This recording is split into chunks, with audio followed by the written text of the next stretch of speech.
এটা আমার বাড়ি।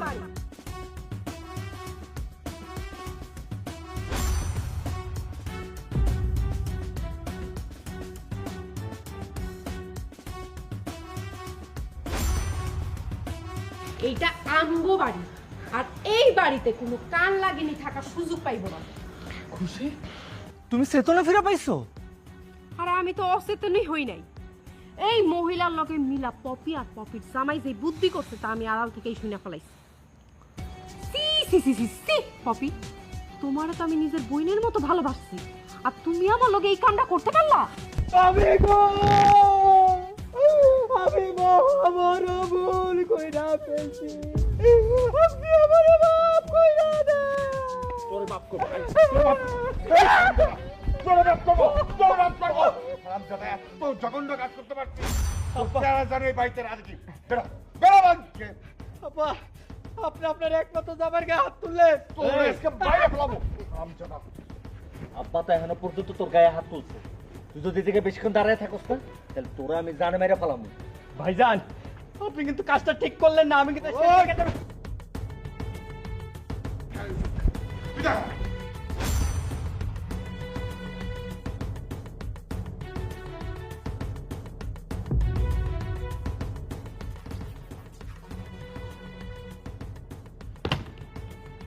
রাগ করিস না ভাই, বুঝছস?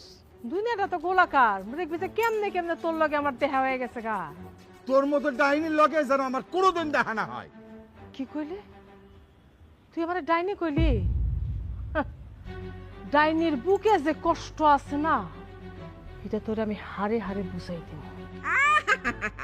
তোমার ওই হুমকির আমরা ধারও ধারি না। বাইরে যাও, বাইরে যাও। সবান সামাল দিও। কি ব্যাপার ফুপ্পি, এখনো তুমি এই বাড়ি থেকে বিদায় হও নাই?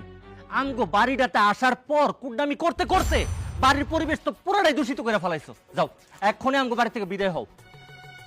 ফুপি, এই বয়সে অন্তত পক্ষে একটু আল্লাহ খোদার নাম নেন।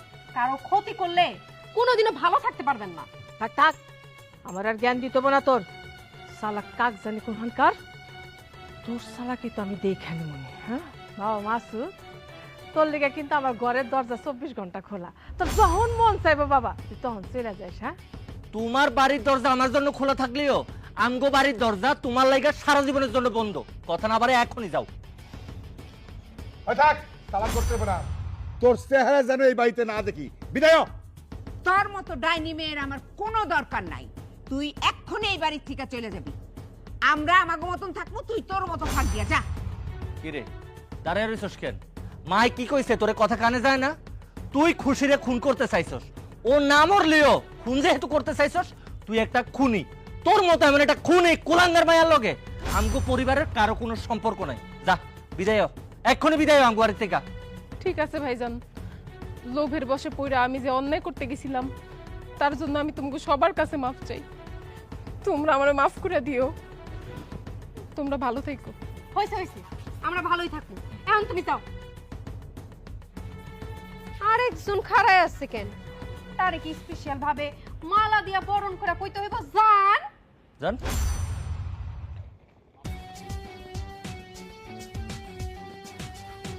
আব্বা, আমার মতে এতগুলো টাকা ব্যাংকে না রাখা একটা ব্যবসা খাড়া করানো উচিত।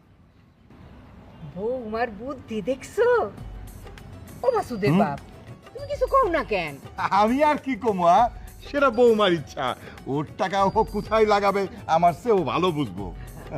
তাহলে একটা কাজ করি, আমরা বাজারে একটা মুদি দোকান দিই। একটা দোকান থাকলে তো আর খারাপ না। হ্যাঁ, তুমি দারুণ একটা কথা কইছো। তুমি জানো আমি নিজেও মনে মনে এটাই ভাবতাছিলাম। আর সবচেয়ে খুশির কথা কি জানো? বাজারে আমার একটা বন্ধুর দোকান খালি পড়ে আছে, আমরা তো ওইটা দিয়ে শুরু করতে পারি। তাইলে তুমি তাই করো, দোকানটা নিয়ে নাও। মুদির দোকান তো দিবি, কিন্তু আমগো যে বেড়াইতে যাওয়ার কথা ছিল এইটা হইব না। আম্মা, আঙ্গ মধ্যে তো এখন আর কোনো ভাইরাস নাই। আমরা বেড়াইতে অবশ্যই যামু। যাবো, সত্যি যামু। তাহলে একটা কাম করি, আমরা সামনের সপ্তাহে চলে যাই কক্সবাজার।